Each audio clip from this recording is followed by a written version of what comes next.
যে আমার বন্ধু ধলামানিক নকলের অনেক পক্ষে, কিন্তু আমি ছোটবেলা থেকে নকলের বিপক্ষে।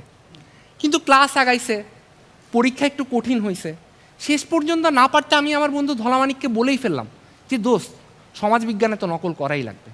সে আমাকে নিয়ে গেল বাথরুমে গিয়ে দেখি আমাদের স্কুলের ইতিহাসের 50 বছরে যত পরীক্ষা হয়েছে সব পরীক্ষার প্রশ্নের উত্তর বাথরুমে দেয়ালে লেখা আছে।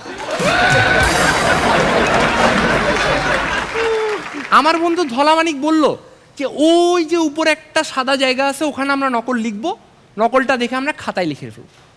আমি ওকে বললাম তুই কি নিজের সাইজ দেখছস, তুই ওখানে কেমনে লিখবি?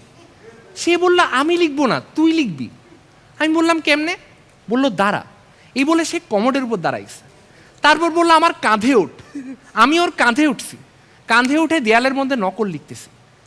নকল লিখতে লিখতে এক পর্যায়ে ধলামানিক বলল বন্ধু আমার থেকে হিসু আসছে, আমি হিসু করতেছি, তুই তোর মতো নকল লিখ, নিচে তাকাইস।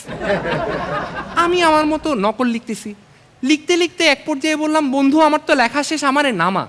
এই বলে ভুল আমি নিচে তাকাই ফেলছি। ওই দিন থেকে আজকে পর্যন্ত আমরা তাকে কালামানিক বলে ডাকি।